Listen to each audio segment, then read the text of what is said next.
Hey, what's good everybody? It's Lance again, and today I'm coming at you with another film review. Today I'm going to do a film review without featuring a trailer, so I'm not going to be putting any trailers on my YouTube videos anymore because first of all, I don't want to, and second of all, it's like, you know, copyright infringement. I've been getting them a lot recently and I don't want to, you know, deal with that. So anyway, that's all I will say about that subject. Today I'm going to be reviewing a new film by Aaron Katz, who was came up through the mumblecore movement. It's a film starring Lola Kirke, Zoe Isabella Kravitz, and John Cho. This is Gemini. Now, Gemini was a film where I saw the trailer and I was like, wow, I wonder what this is. This looks really indie, but also really fascinating. Looks like a mystery slash thriller type of movie, and I came into this not knowing that much at all because the trailer really doesn't tell you much. What I am going to say is the premise of the film. Zoe Kravitz plays a Hollywood star called Heather Anderson, and she has an assistant played by Lola Kirke called Jill. Jill has been under Heather's employment for a while, basically. She's her assistant and they just have a really good friendship. Heather is in a little bit of a transitional period with her career. She feels like she doesn't really want to do a lot of films anymore. She wants to take a little bit of a break, and she kind of also worries about her safety. Her ex-boyfriend's kind of like a psycho, and the paparazzi are just in her face 24/7, and she just can't really get away from anybody right now. After a night out, Jill and Heather go back home, and basically what happens is that they wake up.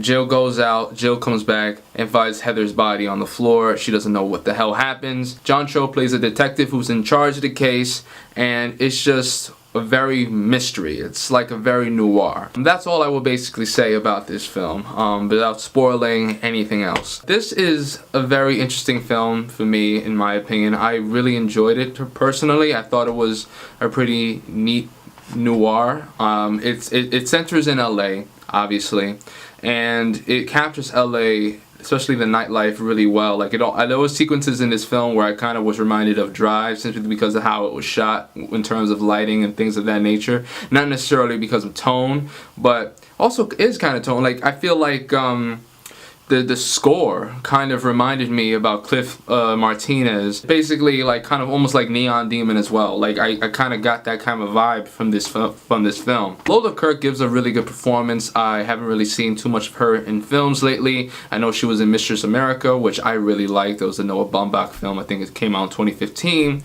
And she was in Gone Girl the year before that.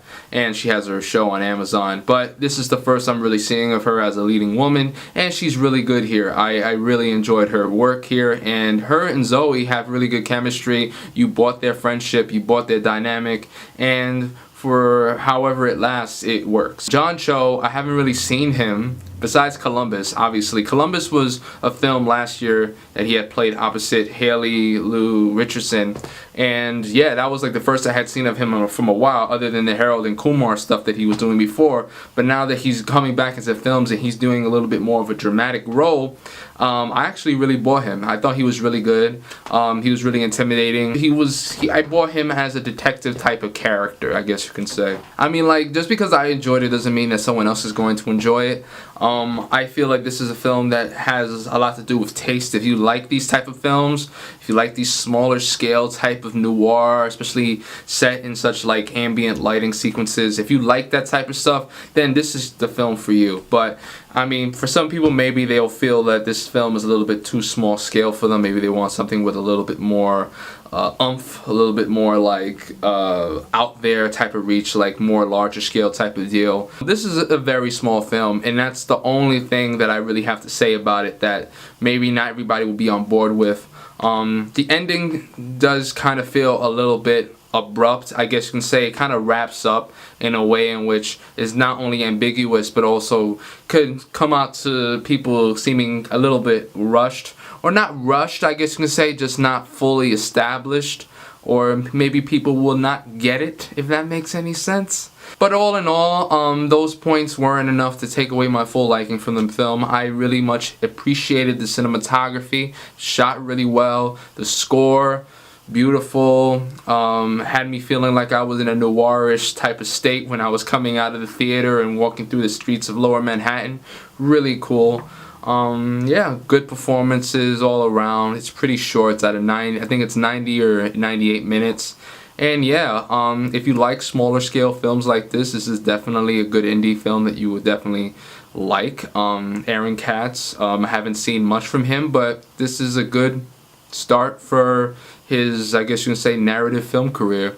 Anyway, if I had to give this film a rating from a scale from 1 to 10, I definitely give it a light 7.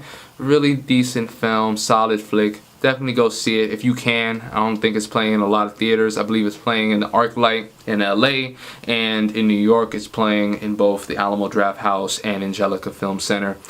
Yeah, anyway, that's it for today's video. I hope you guys enjoyed it, and yeah, I'll come out with you with another video very soon, actually, because Atlanta's tonight and I'm going to see it and probably do another review about that.